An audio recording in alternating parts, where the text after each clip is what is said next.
We're just going to, I mean, we've already had a brief look at the first two skandhas, so, forms, and we'll go back through them in a minute when we'll do a meditation, sort of settling into our experience and settling into the body.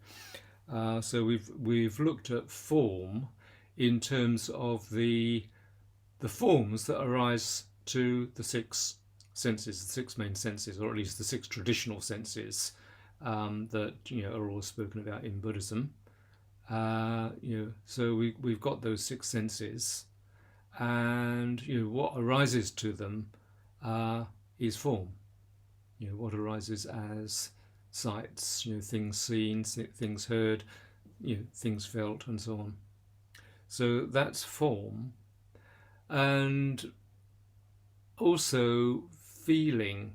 There's something I didn't mention yesterday. I'm thinking of feeling, or Vedana, more in terms of feeling evaluation. Feeling evaluation, because when we're feeling something pleasant, we tend to, there's a kind of an incipient like, and when there's something unpleasant, not like, and when there's something neutral, ignore. So it's like that kind of is part of the Vedana process. It's not just pure feeling. There is evaluation going on. And then with the next one, which is sanya, recognition, grasping. So recognition is recognizing any sense arising as a thing. And you can notice that direct moment of recognition, but we'll do this in practice shortly, but you can notice the direct moment, but also notice that along with that there's an impulse towards want or don't want or ignore. So it's just like these aren't kind of just neutral. They all have embedded in them. I mentioned yesterday that they're talked about as the five grasping skandhas, or the five skandhas of grasping. So grasping is implicit in all of them. And when we see through all of this, when we, as it were, see through the five skandhas, as the Buddha says towards the end of the shorter Shunyata Sutta, what we're left with is simply these six senses, these six sense fields, the body with its six sense fields. So that, if you like, is what a fully awakened person is left with. It's just it's another way of saying what he said to Bahya in the scene, just what is seen, and so on. So all of this is pointing to the fact that we have this basic being which manifests as these sense fields, and the skandhas are something which we're kind of adding onto it. They are a manifestation of grasping. So the next one is Sanskara, or Sankhara in Pali, which is formation proliferation. Formation proliferation. So formations are any kind of mental formation. And also I think Sabramati talked about it a bit in terms of habit.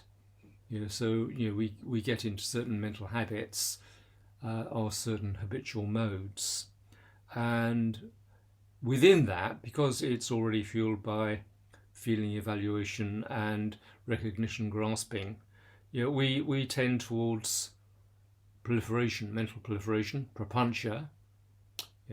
And that mental proliferation is, the mental proliferation that's being talked about is either about craving or about aversion or about ignoring, basically.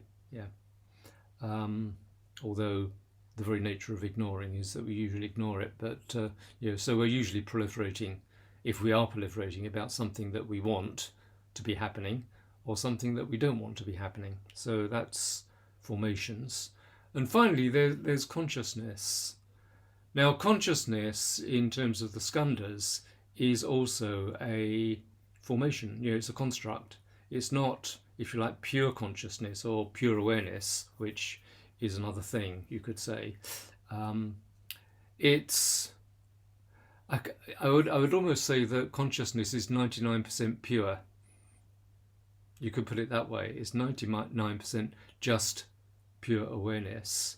But that 1%, which makes all the difference, is the self view. The self view underlies it, or the sense of consciousness aware of, I am consciousness aware of whatever I'm aware of, or I am consciousness aware of wanting whatever I want, and so on.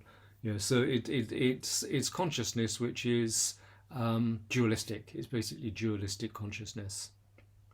It sees things in terms of separation and separate poles. So that underlying consciousness is maintaining the sense of duality, the sense of self and other being separate.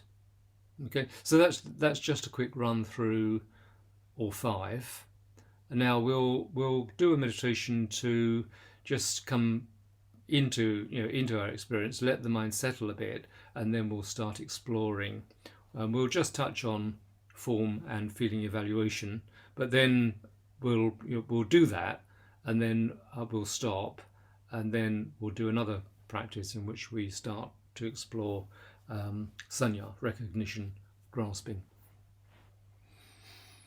Okay, so set up your posture as you wish.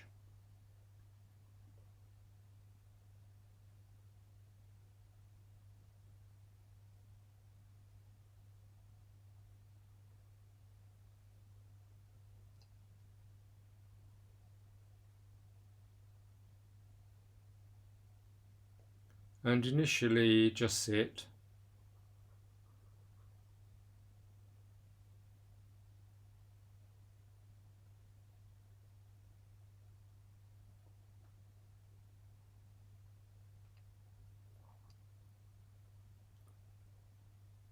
With just sitting, we're not trying to go anywhere, do anything, develop anything. We're just open to whatever, absolutely whatever is turning up in the moment.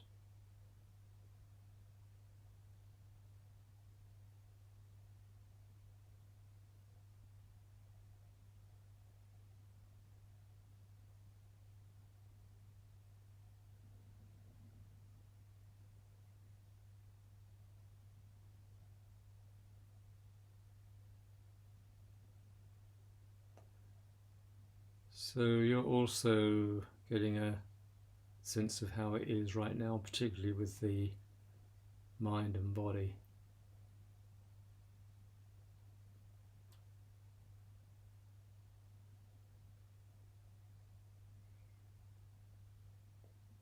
It should be directly evident if there's mental proliferation going on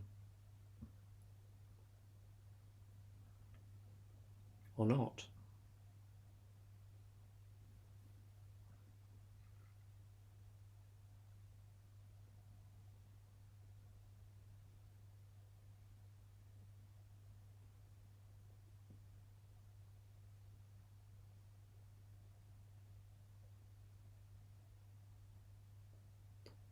Now it can be useful at this point to just bring to mind or bring it into your heart the truth that our Dharma practice is motivated by love and compassion.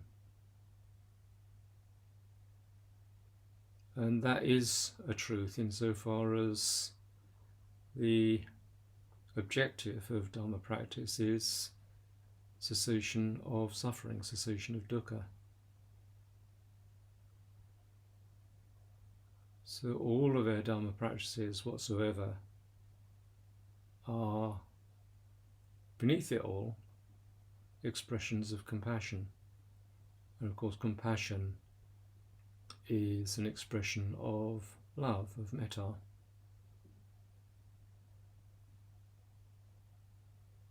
Just see if you can just contact that directly.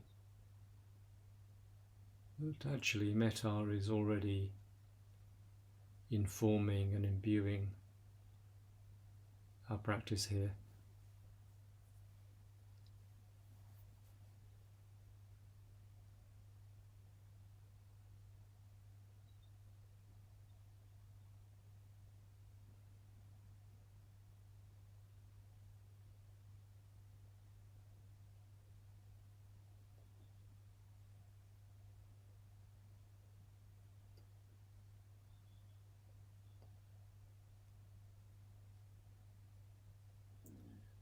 And this very much includes the wisdom practices. We tend to identify love, compassion and so forth with the Brahmaviharas,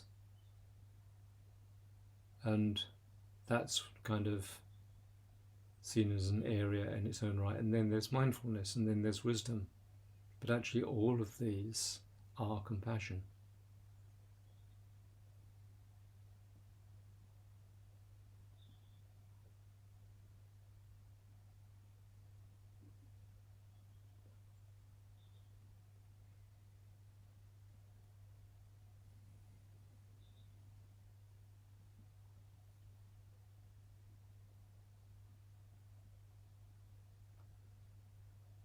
And now just let that be there. You can just touch in on it whenever you wish.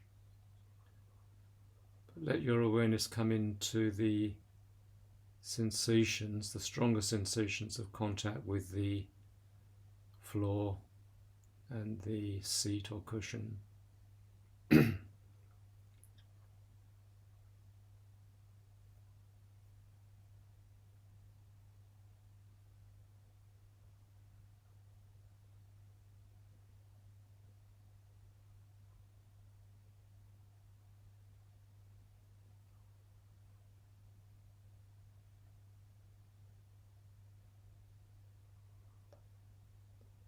And let the awareness be right there. Let the awareness be in those sensations.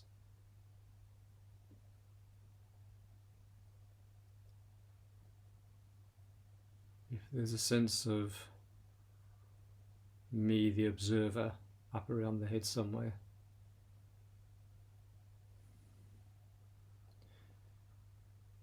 you can bring it down into the space of those sensations, or you can breathe it down on an out breath.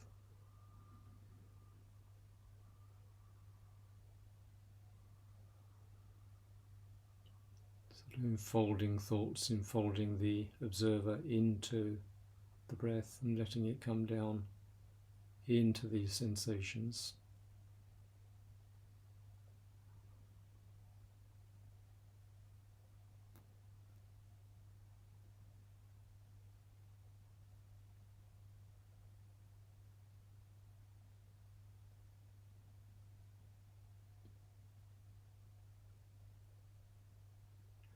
Noticing to whatever extent you can the vibrational, energetic, tingly nature of these sensations.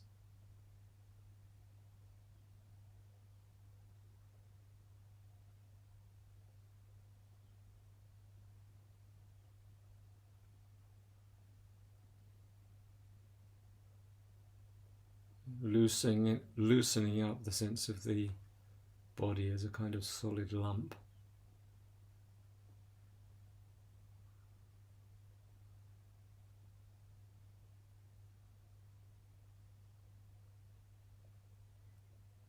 And then with the upper body, having the awareness, or the kind of core of awareness towards the back, towards the spine, opening to the upper body from there.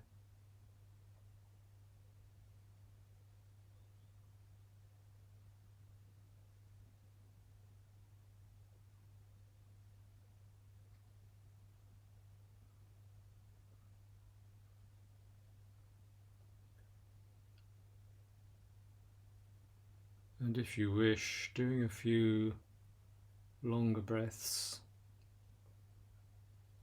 slower breaths, so breathing in more slowly than usual and then breathing out even more slowly, just letting the breath out quite gradually. This in itself can help the mind to settle.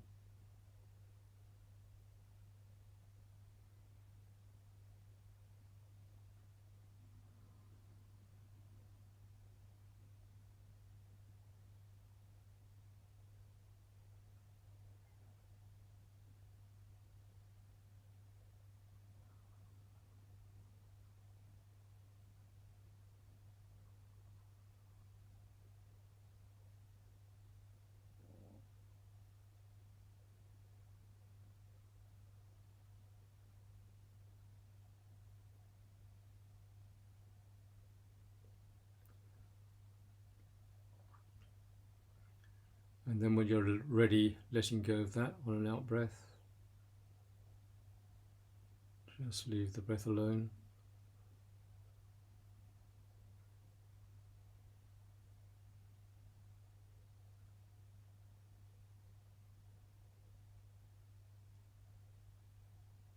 And letting your awareness take in the whole breathing body.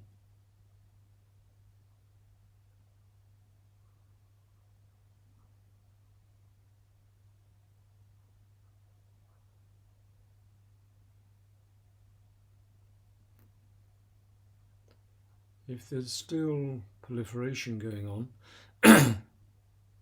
then follow the rhythm of the breathing, or focus more specifically on the sensations of the breath around the nostrils or in the abdomen.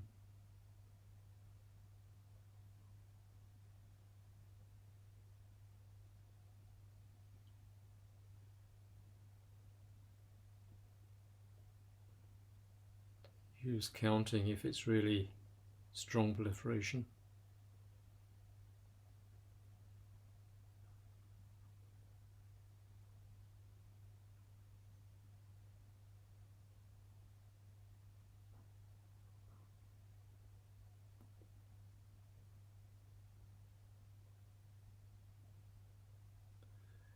But let it be as effortless as possible. So, in other words, don't over effort. Just use whatever degree of effort is needed to stay with the breathing sensations, not just stay with the overall sense of the body.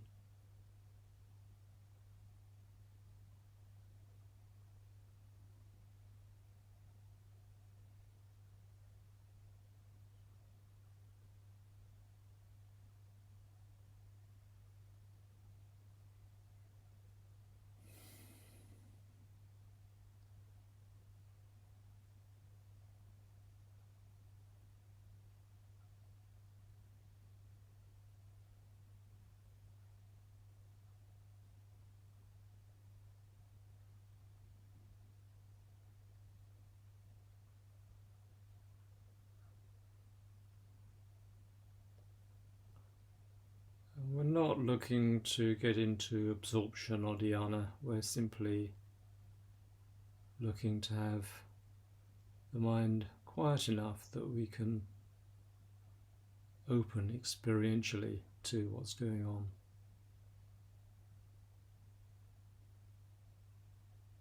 What we are experiencing.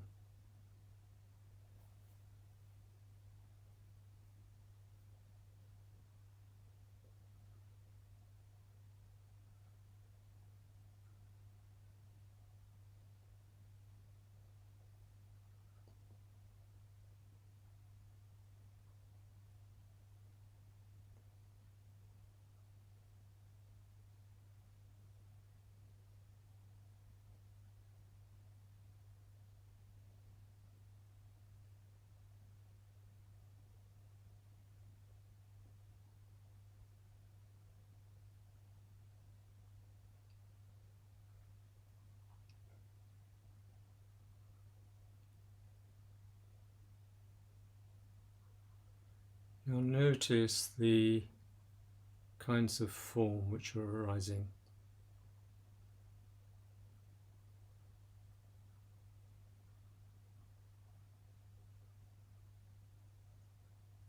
Perhaps the most distinct ones might be sounds,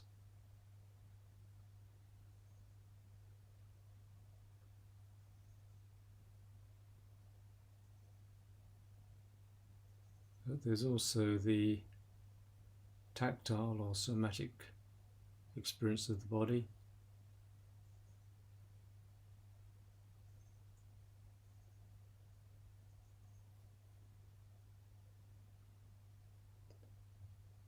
And there's what's seen, even with the eyes closed.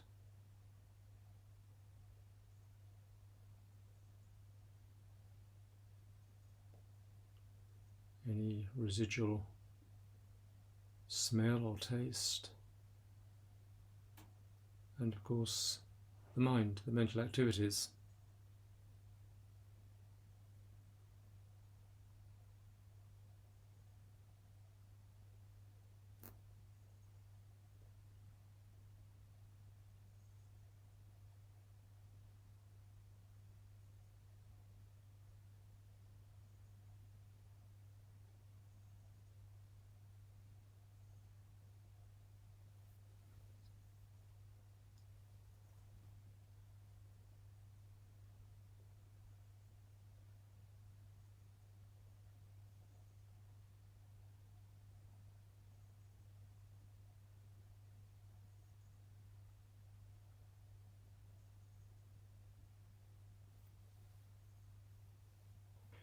So we're actually creating forms out of very sort of fundamental sensate images,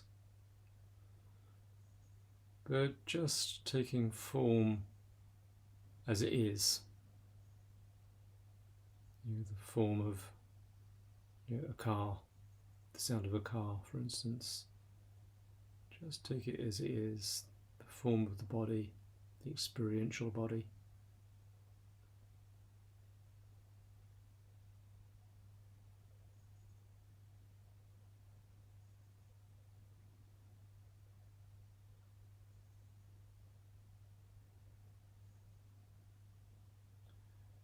Is there a sense of a self, a separate me, in or around form?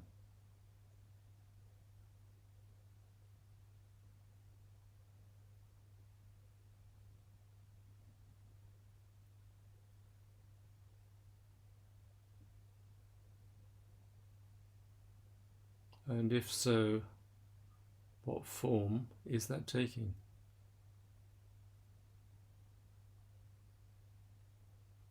In other words, what is it that seems to be a self in relation to forms?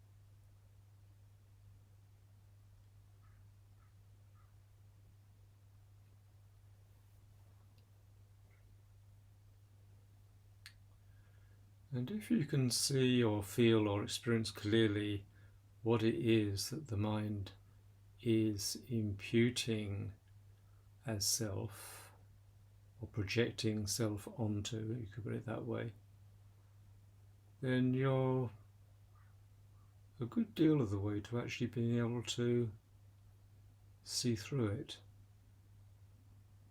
See that it is in fact not self.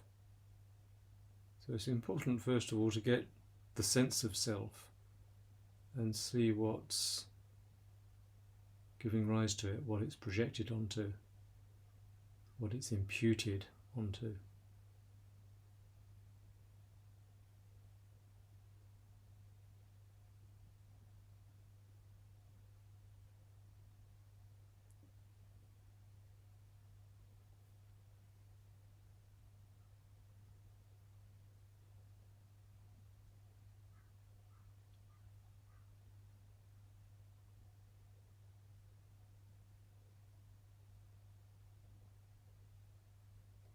Now also bring in the sense of feeling, evaluation, Vedana.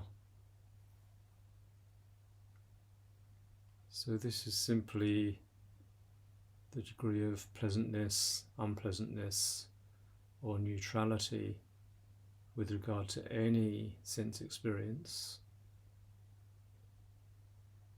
together with a slight inclination towards what's pleasant and away from what's unpleasant, and ignoring what's neutral. So just focus on the feeling evaluation aspect, Vedana.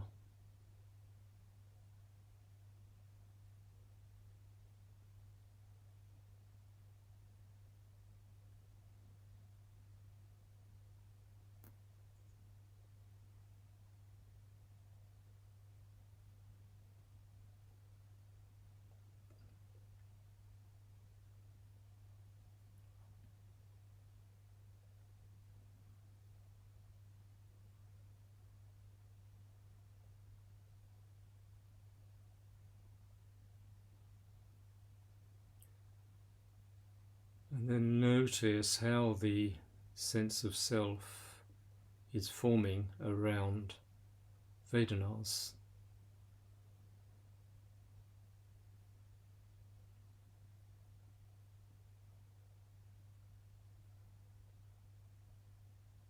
And it's probably going to be around the sense of want, don't want.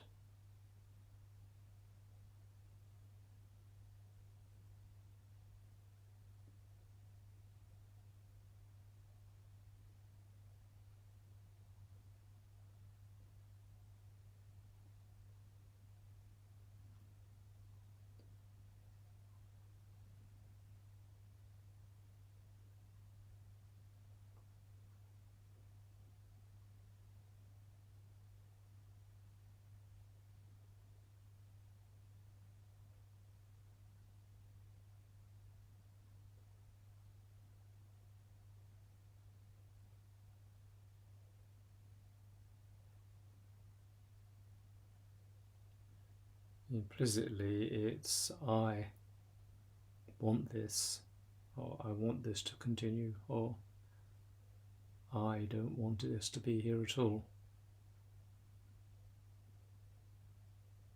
So notice the implicit I, the me in the situation.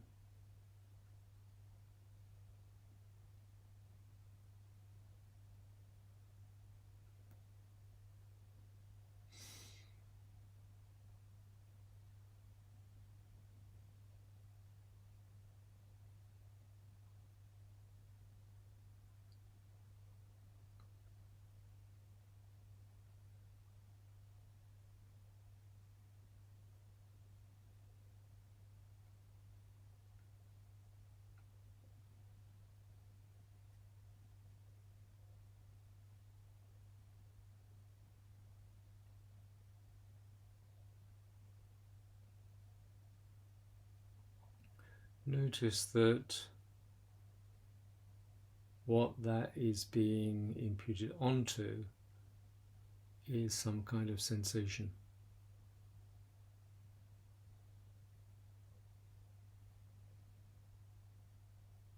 Including, of course, mental sensations.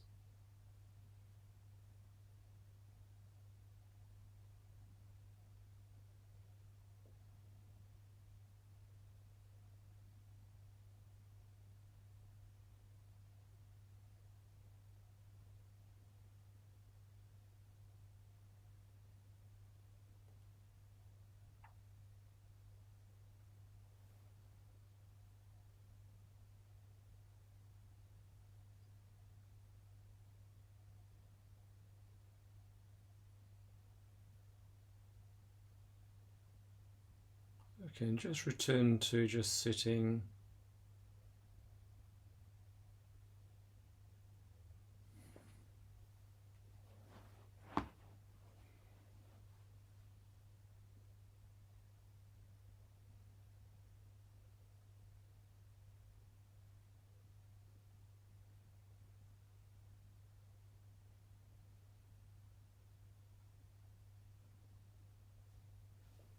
And then bring the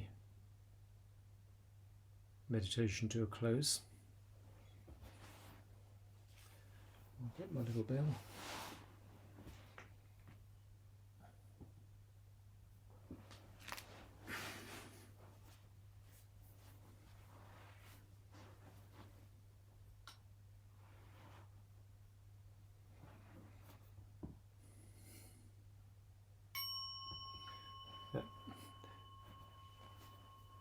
That's for those that can't stop meditating unless they hear a bell.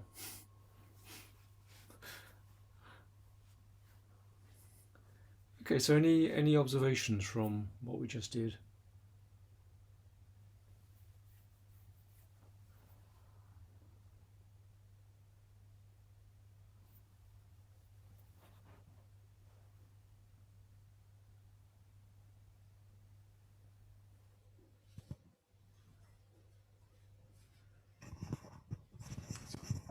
Yeah, I've got an observation.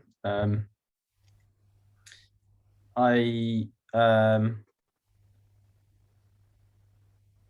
definitely like one of the, I had a sense of myself as being both like some sort of like a density, almost like sort of a density in the body, and also a picture of my own face, kind of like looking, almost sort of like looking aspects, or yeah. yeah, yeah. So, and what was that what your sense of self was kind of adhering to?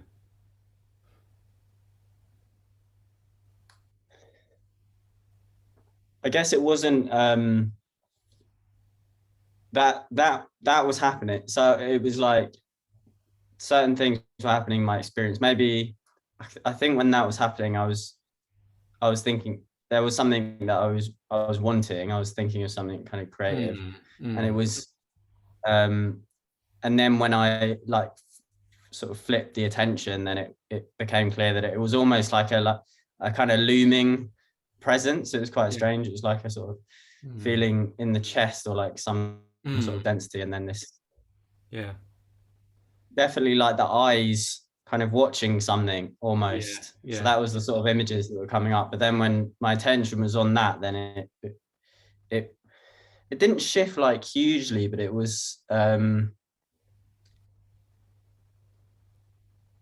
it was just peculiar. I don't really know what else to say about that. Yeah. Well, I But yeah. mean, what it sounds to me like what you're describing are kind of they're like that looming thing. It's a mental projection, that there is this thing, and if you get a sense of that and the other feelings around it, they feel like they're me, even very implicitly. It's not like really kind of gross. It can be a very subtle sense. Oh yeah, yeah, that's me. And just notice when that happens, whether there's that sense of being separate in some way or other from your experience. So there's a sense of there's this which is experiencing it, and there's this which is the experience. So and that's a good way of just getting into the sense of how the sense of self is arising at that moment. It also morphs a lot, so it can take many different shapes. So you have to be alert to what you are actually imputing self onto. Thanks. Okay. Amanashita? So I was curious in that for most of the meditation, there just seemed to be the breath happening. So it wasn't really, it felt like a process. It wasn't particularly attached to my body, except when I had realization I needed to swallow. And then I came back into my body, swallowed, and then I just kind of quite quickly came back into this sensation of being there, just being a process of breathing happening. Yeah. Well, I mean, at that point, the breathing is your body, because of course the breath is all body sensation. Yeah. So just notice. Okay, that's how the body is appearing right now. But the thing also to notice is whether there's the sense of I around that. And there wasn't. There wasn't. No, Okay. it just seemed to be a process Yeah. happening. Yeah. Yeah. Well, good. So that's important as well, because we're not always imputing self. It's almost like sometimes we're involved in whatever we're doing. In your case, you were you're obviously deeply absorbed in the breath, and there's no thought of self. We're not actually imputing self. So it's important to notice that it's not something which is consistent. If there was a real self, it would always be there. So noticing when it's not there is also very helpful. That's helpful. Thank you. Good. Anyone else? Silabodi. I noticed coming up with a Vedana, a negative Vedana, and the sense of self arose instantly on thought arising that this was negative Vedana and I didn't like it, sort of thing. Right. And it implied, and then it would spin off into, oh dear, that means some sort of ill health or something, or something to do with my breathing. And then I was able to kind of let that go, Right. and then it just sat there. There was no sense of self. There was the slight strange feeling in my breathing, and even the negativity around it, so the negative Vedana, also then began to sort of fade away. It was just a thing. It was just there. Yeah. But then it would jump again. It would jump again into, oh, but I don't want that, and it means I'm not well, and so on. So the self just the feeling of self just appeared around the negative Vedana, and then I was able to let it release again. Right. And so that I did notice very clearly how the Vedana is one of the things that makes it come to life, so to speak. Sure. Yeah. That's quite interesting. By the way, when you say negative Vedana, you mean unpleasant, I assume. Unpleasant. Sorry, yes, I shouldn't use negative. Unpleasant Vedana. Yeah. So I mean, it comes in pretty immediately. So I don't want this. Yeah. Or conversely, I want this. But it's interesting that it seemed to be possible to have a sort of some sense of unpleasantness without any thought. Yeah. And then there was the proliferation of thought as well, which then really concretized the sense of self. So when the thought's not there, is the sense of self there? No, the sense of self wasn't there. Yeah. It just seemed that there was the slight breathing difficulty, the slight unpleasantness, and only when the thought came was there the real sense of self. Yeah, exactly. Yeah, so I mean that's another valuable observation, which is that you can have the sense of self coming and going, and that essentially you're noticing directly that it's the thinking coming in that creates the sense of self, and when the thinking goes away, it's not there. Yeah, that's what it seemed very clearly. Yeah, good. Okay, thanks. Okay. Linda, and then Shakshijata. Can't hear you. Yeah, well, thank you, Silabodhi, because he said exactly what I'd been experiencing. Because this morning I sat there and I thought, this is so different to yesterday. I had so much mental proliferation. It felt like a tangled, knotty ball of string. And I had this really strong, I think you used the word concretized, or you used it, sense of self. And I thought, and so when he said something about the proliferation of thoughts really concretized the sense of self. Silabodhi said it, or you said it, Tejananda. I thought, yeah, that's exactly what I experienced today. Yeah. And I was sort of, in a way, just being with the experience, but also trying to do things like getting into the body to just try and soften and relax all this mental proliferation. But yes, that was totally my experience. I thought if I could just get rid of all this thinking, Yeah. But you're already in a good position there because you're seeing how the sense of self is formed. Yeah. And also how it unforms. So it's just like from that alone, you can see that there isn't a consistent self. Yeah, sometimes there's a self and sometimes there's no self. Yeah.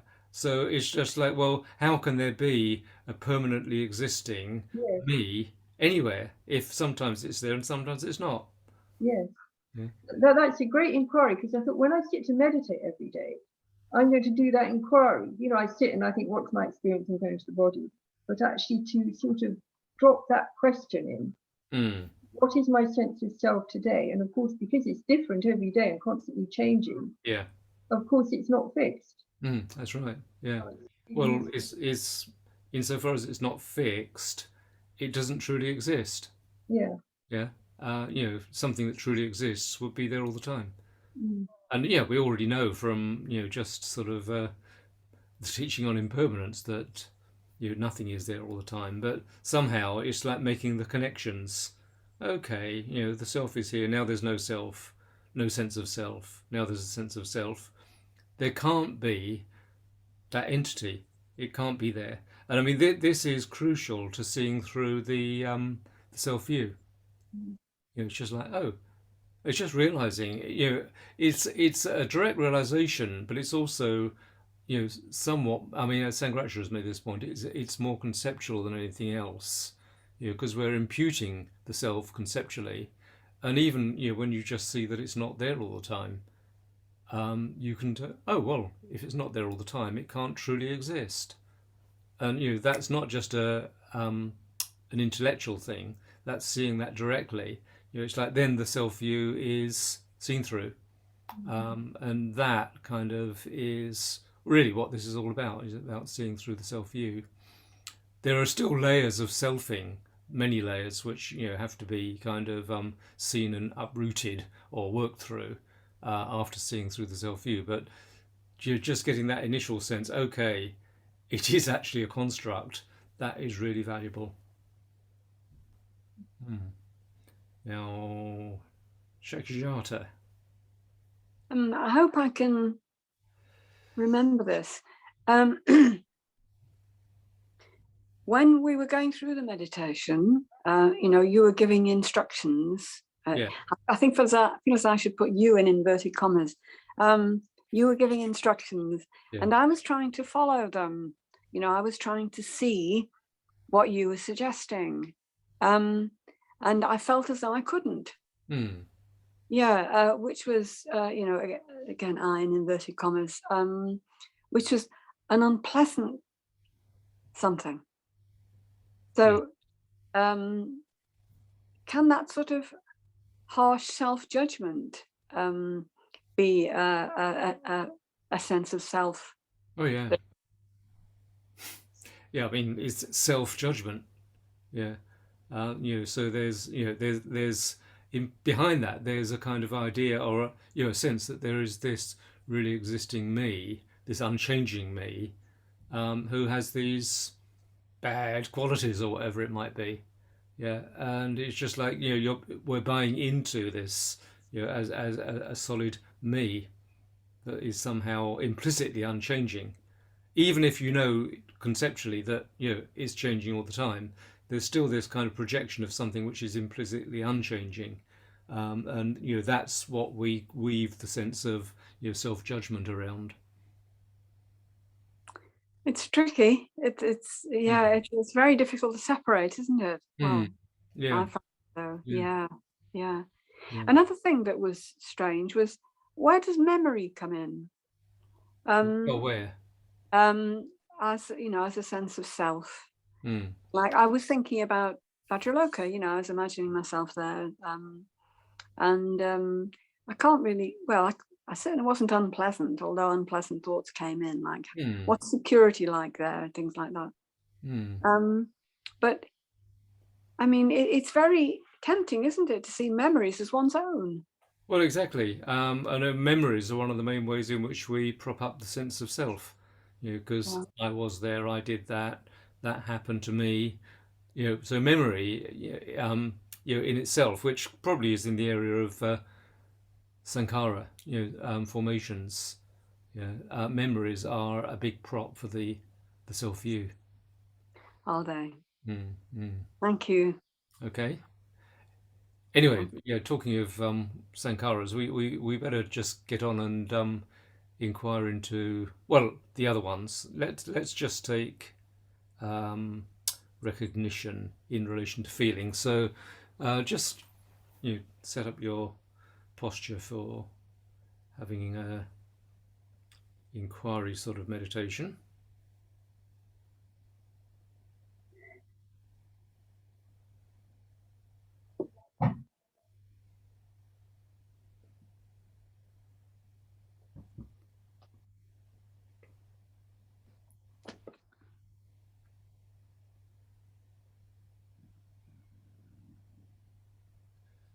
Okay, and start with just sitting.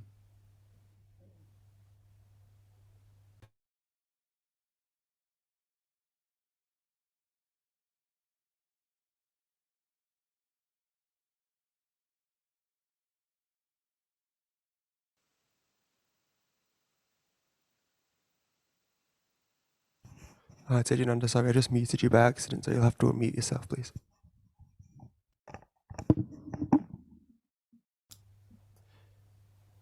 Is there a sense of me, when you're just sitting?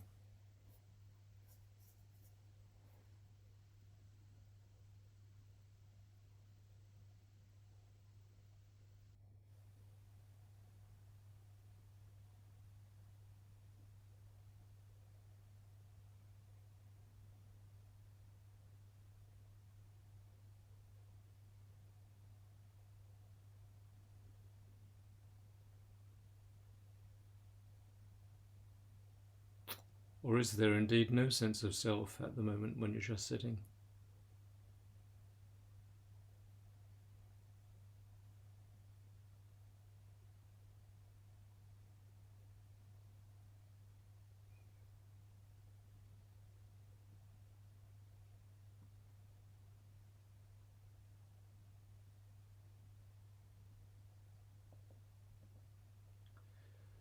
Now notice the recognition of sense arisings. So it means recognizing something as something. A particular sound as a car or a plane or whatever, or a voice or whatever, or even the particular voice of a particular person.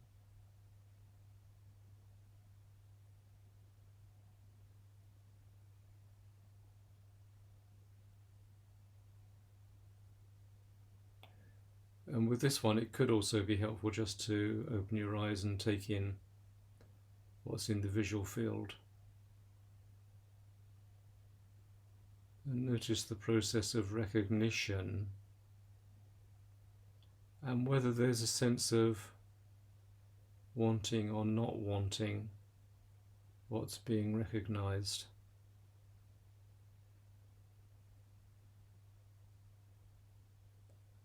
So recognition, for instance, of something painful in the body could just be an itch. And the implicit not wanting.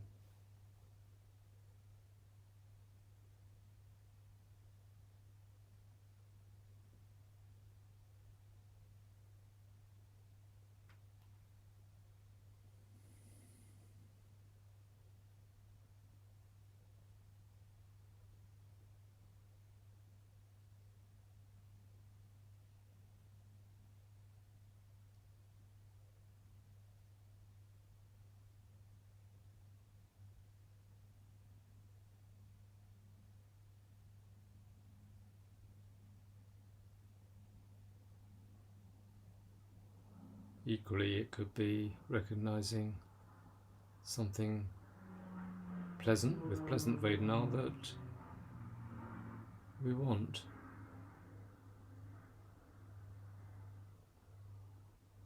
That also could be a body feeling, but it could be any other sense arising.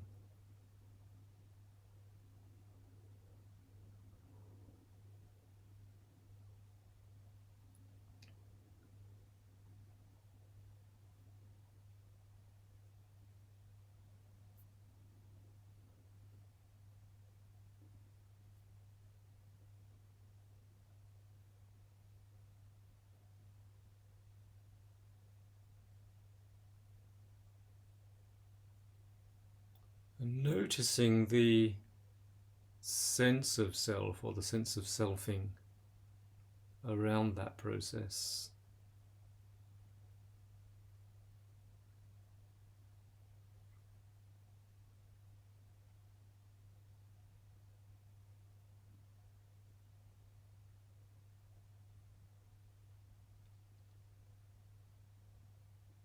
But is there actually a self doing it? Or is it just a conditioned process arising?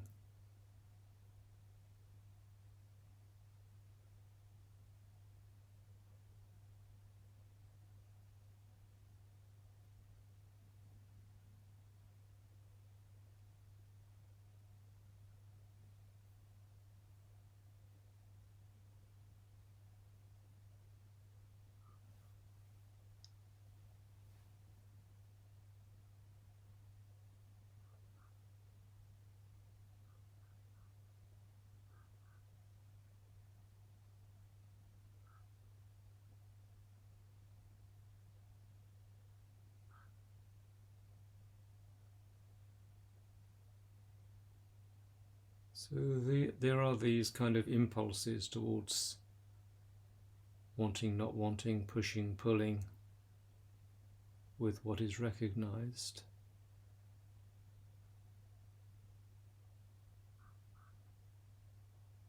But just noticing whether there is actually a me doing it.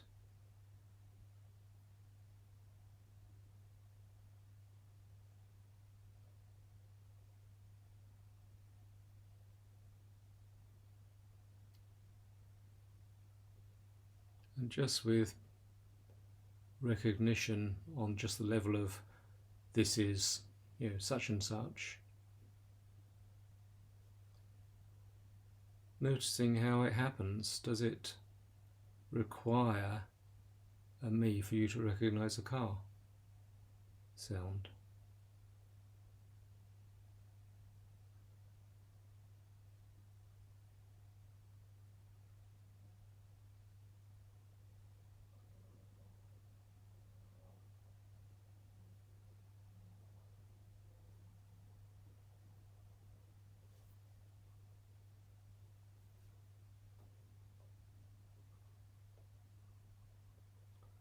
Or is it just a conditioned process which happens of itself?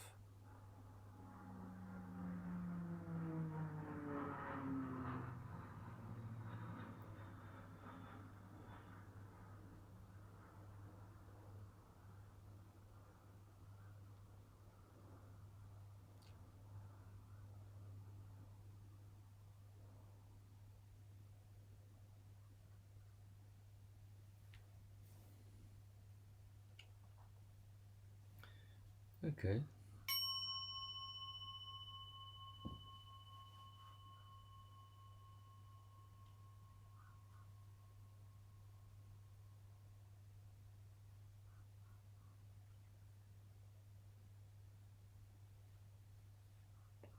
So any observations around that?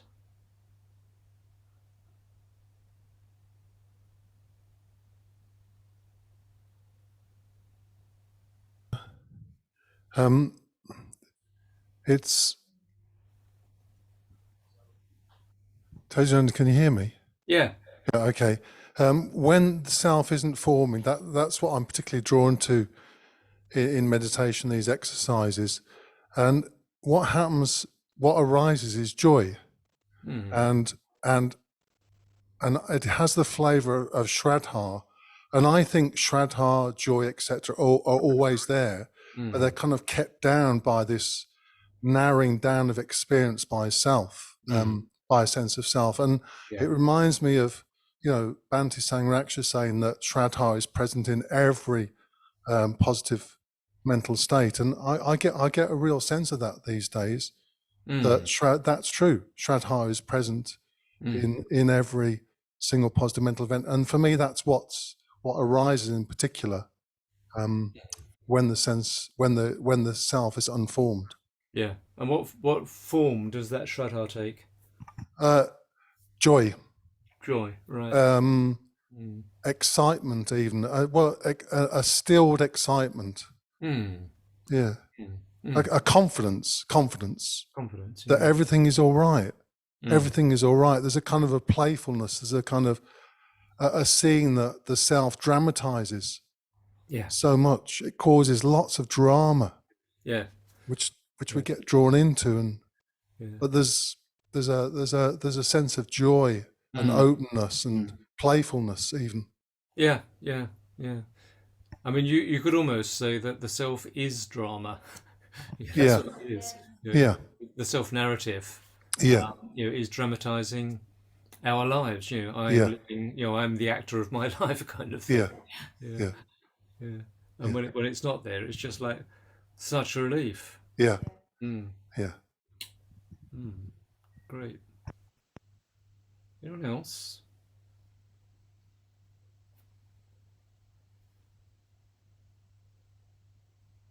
No? Nobody in the shrine room there? Oh, Linda. Can't hear you. That was very inspiring hearing you say that. I've forgotten your name. Shraddha Mahashraddha? Is that Mahashraddha who just spoke? That's Mahashraddha. Yeah, great. Yeah, it was very lovely hearing that. This thing that the self does a big drama. I was talking to somebody recently who was describing a scenario in which everything was going wrong, and one by one, another sensory input came that was unpleasant. And she was just meditating through all of this. They were visual inputs and other sensory inputs. And then suddenly she had this feeling that actually everything was perfect. Everything was all right. And I thought, well, isn't that extraordinary? Yes. And then when you were talking just now about the self and the drama, I thought that seemed to be an example, that the self just makes a great big drama out of everything. You just drop that. Yeah. Well, that's basically what it's all about. Dropping the drama, and then, well, then we're definitely on our way, you could say. Yeah. So if we can drop the self view to start with, then the process of, I mean, that doesn't mean that the drama won't. That doesn't mean that the drama will just stop.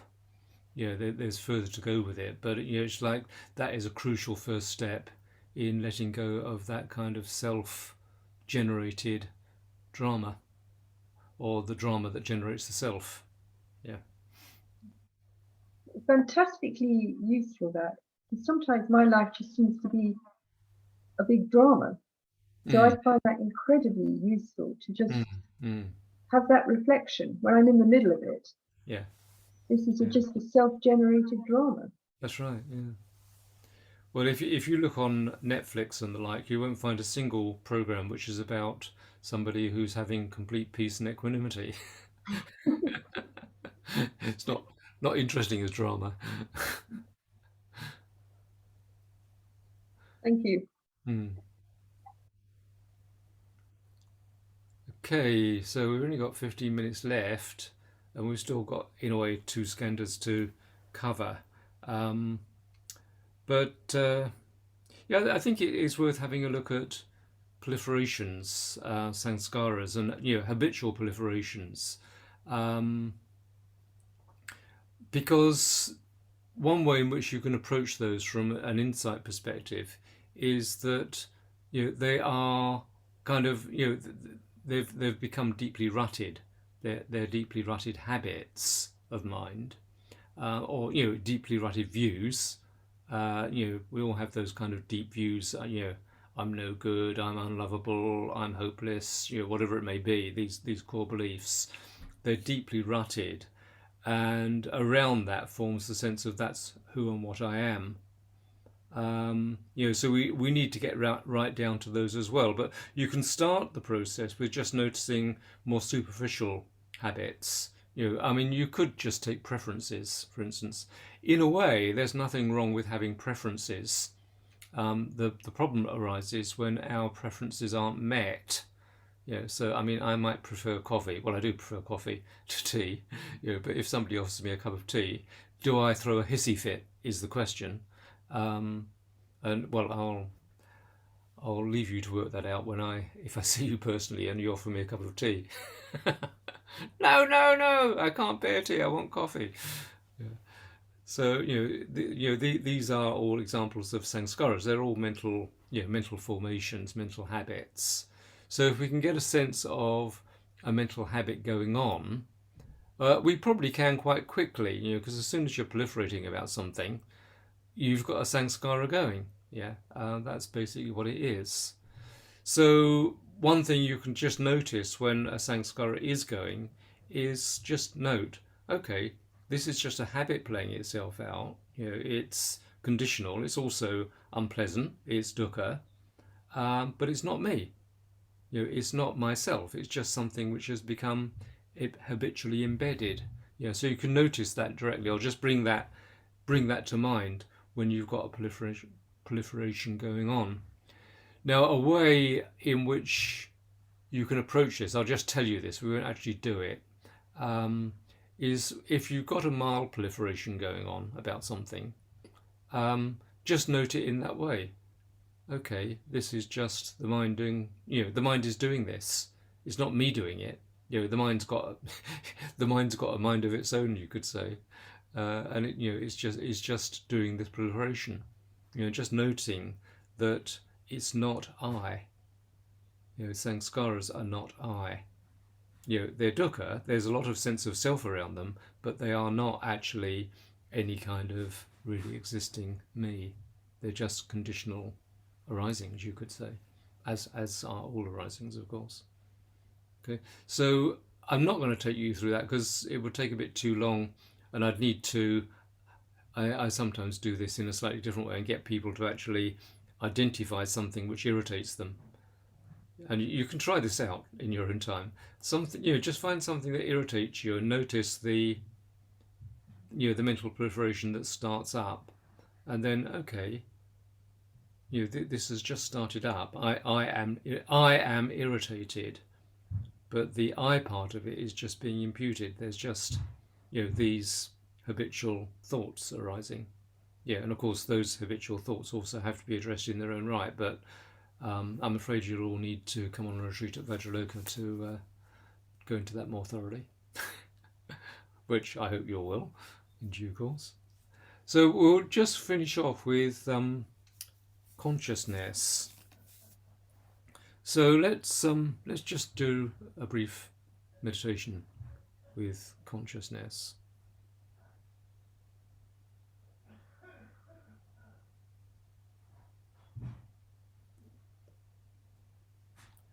I say meditation, but I think with this it's good just to sit and just be, in a way, quite ordinary. We're not trying to get into some meditative state, but just to be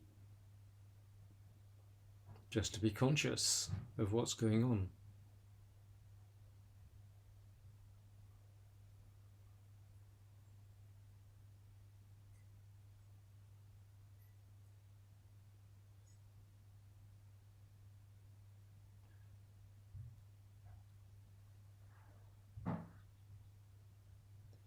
So insofar as experiences are happening, clearly there is consciousness of them.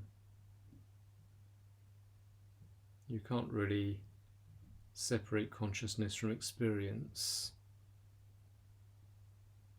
Well, let's say there's no experience without consciousness by definition.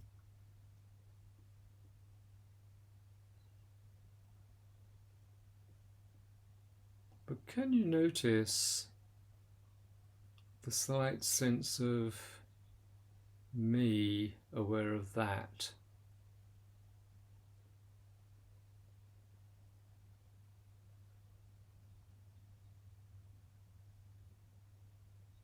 I am aware of that. I am conscious of that.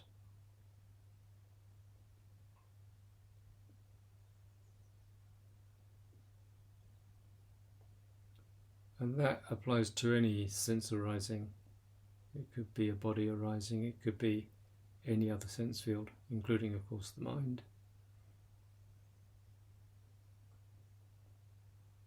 I am thinking, I am deciding. I am aware of that.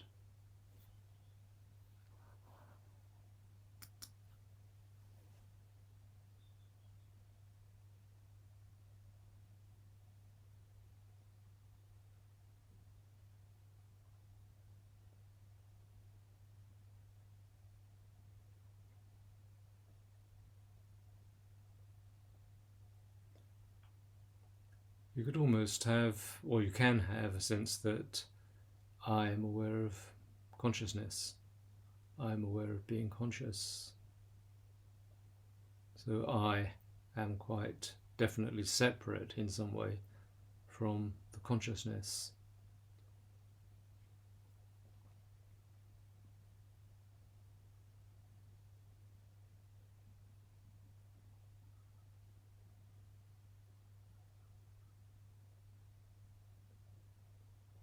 So can you let go of that I bit and just be conscious, just be consciousness. Or if you like, just be consciencing, awaring.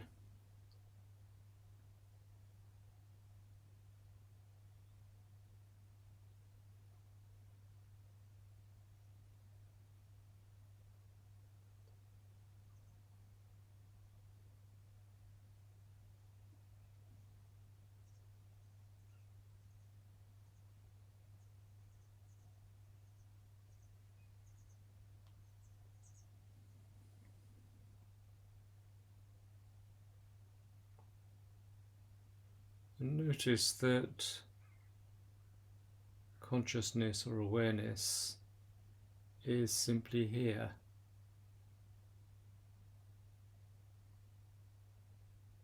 It's not something that I am doing. It's not something that I am creating. I can't switch it on and I can't switch it off.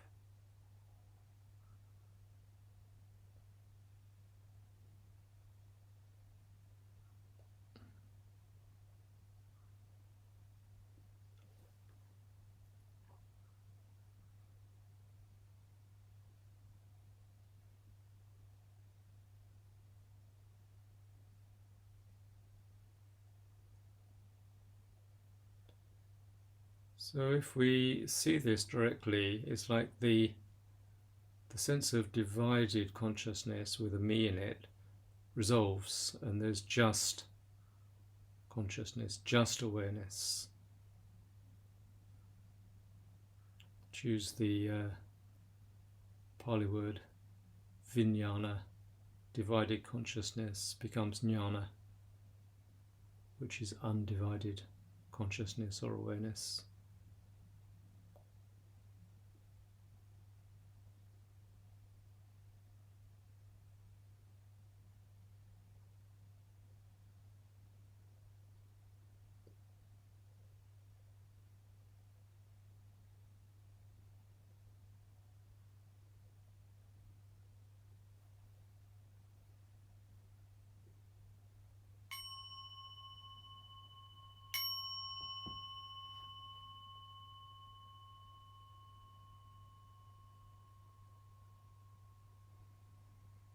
Okay, so any observations on that, or indeed any final observations, because we're getting near to the end.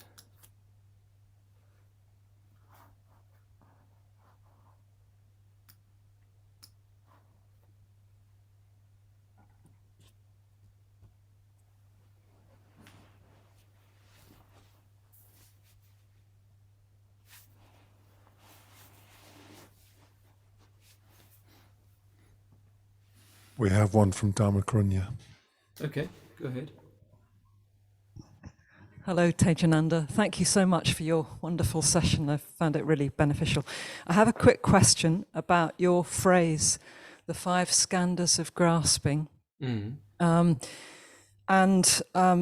just wondering about that in terms of, the 99% and the 1%. Does that play out, and thinking about karmic neutrality? So does it, described as the 5 skandhas of grasping, is that as they are kind of played out through the 1% of divided consciousness? Yeah. Okay. Right. It's just like, actually everything is happening of itself, you could say. It's arising conditionally of itself. Okay. And that 1% is the mental imputation. I mean, it might be a little bit more than 1, to be honest. But, it is in my case, yeah. It might be 99%. Anyway, whatever it is, that is added on mentally. Yeah. So it's just like there, if you like, there is pure perception, pure experience, and that's undivided. And then there's the imputation of the self onto that, which divides it, and from that we get a sense of some degree of alienation from experience, alienation from the world, even alienation from ourselves. So that's basically what's going on. Yes, and it sort of strikes me that, well, in my case, I get drawn in by things as well. I get sort of pulled into the world. Sorry. I'm struck that one also gets pulled into the world as well on a pretty regular basis. Oh yeah. So that, yeah. But just noticing that there is this sense of self over and against or versus world. Yeah. Because it all plays out in relationship as well, always already, doesn't it? Yeah. Okay, thank you. Okay. So any other final questions or points? Can I ask a question, Tejananda? It's Liz. Hi. Hi. I can open up to a sense of awareness, but it seems very much that the relationship with the sensations in the body seem key to be able to do that. How so? If I don't drop into the body and the sensations, it becomes a thought process, it becomes a concept. Yeah. Exactly, yeah. So, I mean, that's why it's so important to, start with body awareness and continue with body awareness throughout, because, if we don't, we're predisposing ourselves to kind of look with the mind only. And, if we look with the mind only, all we're going to get is concepts. And those concepts could be helpful or true at a certain level, but they're not going to take it as, insight goes into every fiber of our being, you could say. So it really needs to be, thoroughly embodied. Thank you. Well, maybe that's the last word, unless someone's got a very short but pithy and profound question.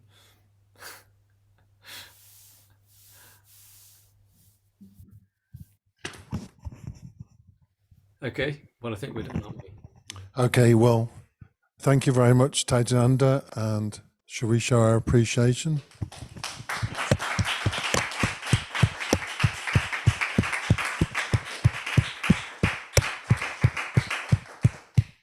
So people can look at the retreats at Vajraloka on the Vajraloka website, yeah? Yeah, they can indeed. And you've got one on the Heart Sutra, have you? There is one on in next year's program. Yeah. Right. Yeah. Okay.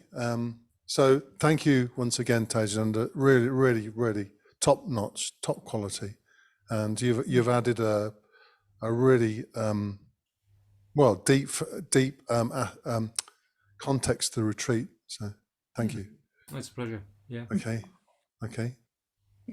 See you then. Okay. Okay. Bye-bye. Yeah. Bye. Bye. Bye-bye.